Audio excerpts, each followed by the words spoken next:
नागपूर जिल्ह्यातील सावनेर शहरात सर्वात मोठ्या श्रीराम जन्मोत्सव शोभायात्रेचे भव्य आयोजन करण्यात आले।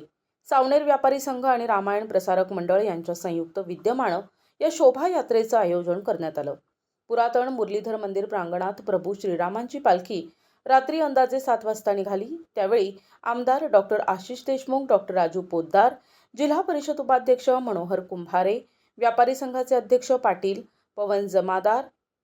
पवन जामदार, राहुल बारई, दिनेश दमाहे, भाजप शहराध्यक्ष राजू घुगल, शिवसेना जिल्हाध्यक्ष उत्तम भाऊ कापसे, व्यापारी संघाचे माजी अध्यक्ष विनोद जैन, माजी नगराध्यक्ष ॲडव्होकेट अरविंद लोधी, रामराव मोवाडे, किशोर गुरहारीकर, रवींद्र ठाकूर, ॲडव्होकेट संजय शर्मा, साहेबराव विरखरे, पिंटू सातपुते, तुषार उमाटे, अशोक उमाटे, तेजसिंग सावजी, प्रकाश बालपांडे, राजू भुजाडे, राजू शर्मा, दिलीप घटे, ॲडव्होकेट श्रीकांत पांडे, नितीन कमाले, नरेंद्र वाघेला, वत्सल बांगरे यांच्यासह व्यापारी संघ, रामायण प्रसारक मंडळ आणि इतर मान्यवरांच्या उपस्थित होते।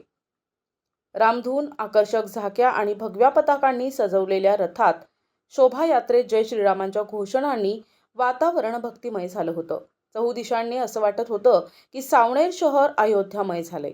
शोभायात्रेच्या स्वागतासाठी सावनेर शहरातील तसेच परिसरातील खेडेगावा भागातून तसेच मध्य प्रदेशातून लाखोंच्या संख्येने भाविक सहभागी झाले होते।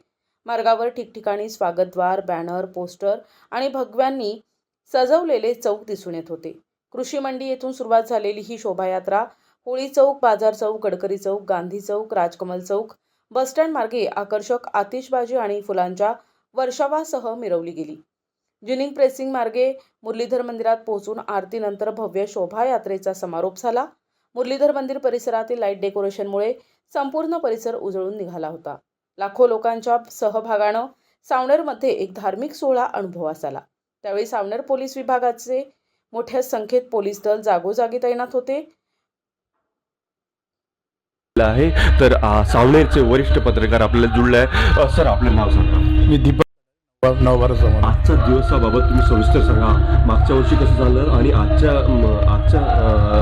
तारखेचा आजच्या वर्षाचा कसा हा दिवस आहार आला? ही जो रामनवमी आहे सावनेरची, हे गौरवशाली रामनवमी आहे। 50व्या वर्षामध्ये यावर्षी आहे आणि स्वर्ण महोत्सव म्हणून राहिली आहे। इथे सावनेरने आसपासचे ग्रामीण इथून लोक येतात आणि इथून सीमा बॉर्डरवर मध्य प्रदेश आहे, तर सौसर पांढुर्णा या साईडची पूर्ण ग्रामीण लोक इथे येतात। आणि आज हा दुपारपासून इथे महाप्रसाद सुरू होतो आणि सायंकाळी पालखीचे जे पूजन होते तिथे हजारोच्या संख्येने लोक राहतात। आणि त्या एरियातून ते जेव्हा शोभायात्रा निघते तर यात्रेसोबत कमीत कमी 1 लाख लोक त्यासोबत निघून राहिले। आता हे पालखी जे सुरू आहे 1 लाखच्या वर हे लोक आहे, म्हणजे मधात डिवायडरवर दोन्ही रस्त्या बाजूला आणि रामनवमीच्या जागोजागी स्वागत सुरू आहे। हर वर्षी कार्यक्रम होत होते, पण ह्या वर्षीच अनेक लोक दिसून आले। काही लोक म्हणजे काही म्हणतात की हरवल्यासारखे झाले। आज म्हणजे कसं काय, गेल्या वर्षी काय होतं आणि आता कसं याच्या अगोदर कोरोना, याच्या अगोदरही चांगली रामनवमी होत होती, पण कोरोना वगैरे राहिल्याने त्यावेळेस थोडंसं काम थंडावलं होतं। आता यावेळेस असं झालं का कुंभमेळा झाला आणि लोकांच्या भावना खूप भरपूर प्रमाणात म्हणजे जुळल्या गेल्या। एक नवीन देशामध्ये एक पर्व सुरू झाला आहे आणि त्याला लोक जुळून राहिले। हे संख्या वाढायचे कारण एक सगळ्यात मोठं ते आहे। तर आपल्याला आणखीन जुळलेले आहे उत्तम दादा। दादा, काय सांगाल आजच्या दिनाबाबत? आजच्या रामनवमीच्या दिनाच्या सर्व सावनेरवासींना माझ्याकडून शुभेच्छा।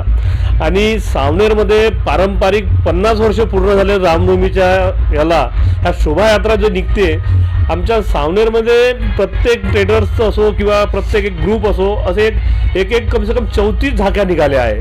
34 झाक्यामध्ये एक आमच्या सावनेरचं नाव पण कसं आहे की एक सारस्वतपूर म्हणून सावनेरचं नाव ओळखलं जातं, तसं हे सार्वभौमत्व एक रामाची भूमी, एक रामाची पालखी निघून सर्व पूजा अर्चना करून आणि पूर्ण सावनेरला भ्रमण करून आपापल्या घरी जातात। कुठेही कोणत्या प्रकाराला गाल बोट लागत नाही, असे सावनेरवासी आमचे आहे। आज पाहणं बाहेरची पोलीस फोर्स आलेली आहे आणि अनेक लोक सामील झालेले आहे आणि चांगला चोखमोख बंदोबस्त होता, त्याबाबत काय सांगा? त्याच्यामध्ये आमच्या सावनेरमध्ये सर्व समाजाचा सगळं एकत्रीकरण आहे। नागपूरमध्ये जे घडलं ते भविष्यात कुठंही घडू नाही, पण त्याचा पडसाद कुठं दिसला नाही पाहिजे म्हणून या सरकारने त्याची दक्षता घेतली आहे। प्रतिनिधी मंगेश उराडे, NTV न्यूज मराठी, नागपूर।